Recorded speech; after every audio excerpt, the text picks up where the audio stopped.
Hi, welcome to the channel. It's good to have you. I was thinking, I can't change the past. So I try and make it a habit not to dwell on my past beyond applying the lessons that I have learned from my experiences.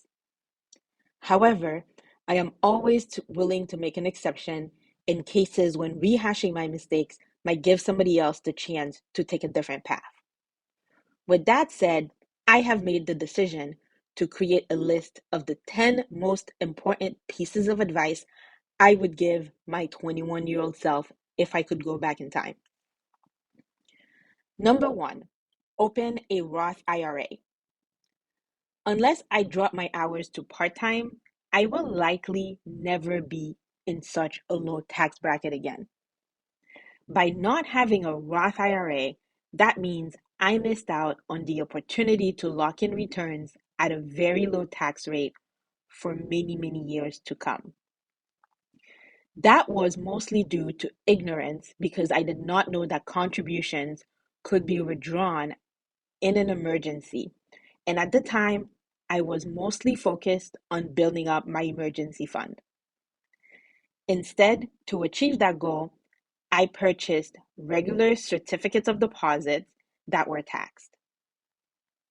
They were taxed both at the federal level and at the state level.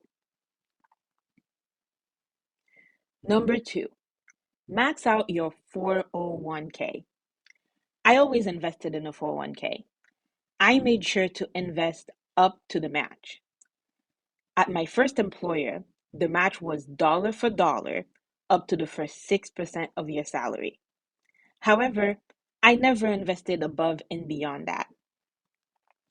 Although I was not making a lot of money, I had no rent because I lived at home for many years. There was room in my budget. If I really worked at it, I could have made it happen. Additionally, that also means that I missed out on the saver's credit. Number three, learn about index fund investing. Because I didn't know about index funds at the time, I was picking individual stocks. I did make some good purchases, like Apple. However, I also had some really bad picks, and I listened to people that I trusted and people that I believed knew what they were talking about. Those people suggested penny stocks and other pump and dump schemes that cost me money. Now, I don't blame anybody for my losses. I take responsibility for my actions. The internet was available, and it was up to me to do my research. But at the end of the day, if I had known about index fund investing, I wouldn't have listened to them. Number four, work another job. Now, I am not one who is going to favor hustle culture. There was a time that I was of that mindset, but that time is now behind me. I have grown wiser, and I think people should have leisure. Hustle culture is toxic. I'm never going to preach the rise and grind mentality that some people have, and some people think that is the only way to get ahead. But I did waste a lot of time in my early 20s. I was single and I had no kids. That was time and energy that I had that I could have used to learn a new skill, work another job to turbocharge my savings, or do something new. The point is, I spent my days at work, my evenings at home, just parked in front of the television and reading junk books. Number five, stop eating out so much. I was eating 2 meals a day out. The only meal I had at home was breakfast. Both lunch and dinner were meals that I had at restaurants. I would have lunch at restaurants with my coworkers, and I would meet my friends after work for dinner.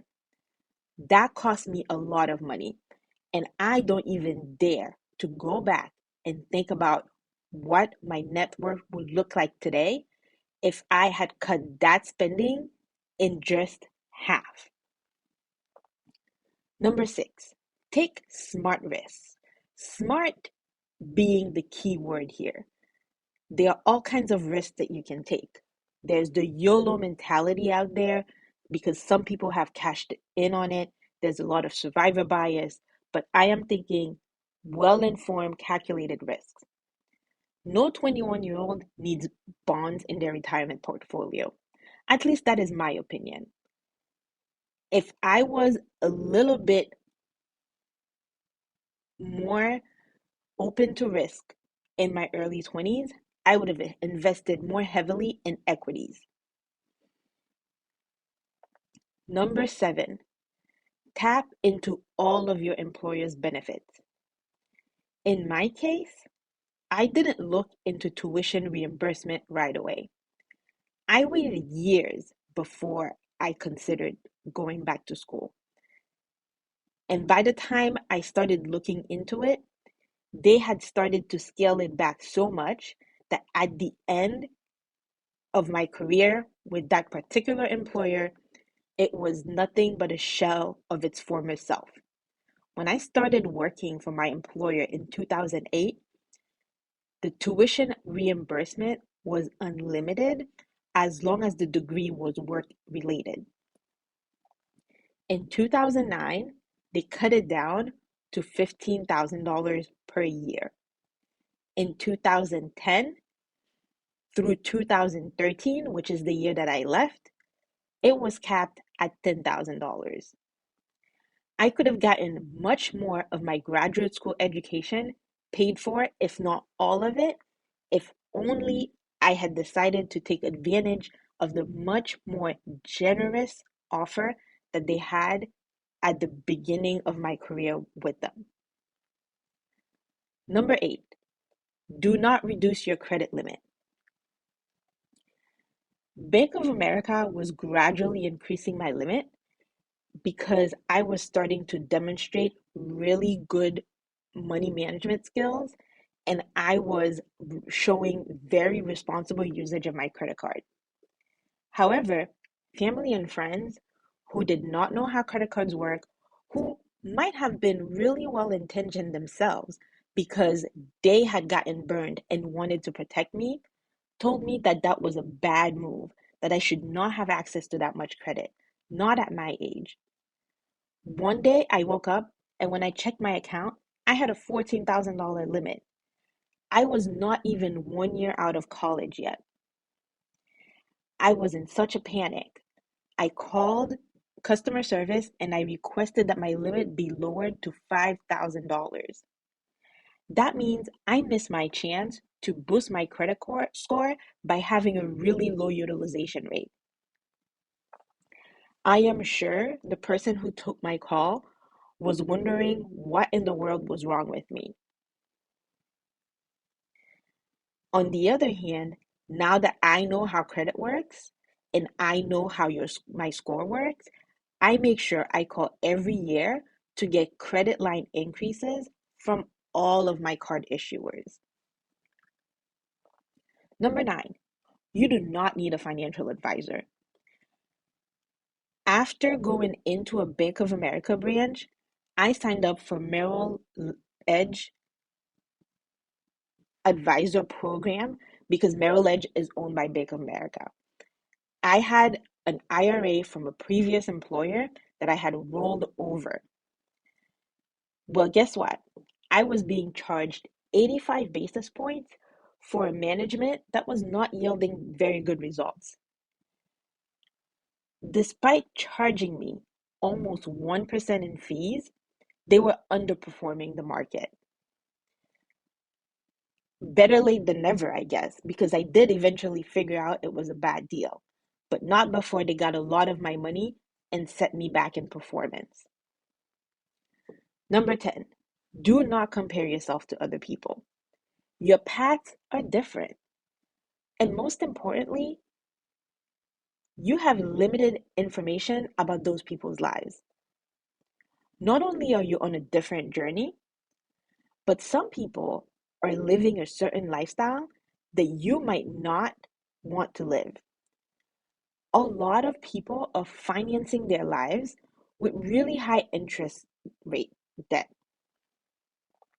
Some aren't even saving for retirement. And there might be others who have an inheritance that you don't have. Everybody's journey is their own. So here it is, a list of some major mistakes that I made. And I was hoping that in sharing this with you guys, that I will be inspiring somebody else to do better. What about you? What mistakes did you make early on in your financial journey or even in your young adult life? Please let me know and share with me in the comment section. If you like this video and you would like to see more content, show me some support by hitting the like button. Share with anybody you think might benefit from this advice. And of course, most importantly, be sure to subscribe so you can be notified when new videos come out. I will see you in the next one.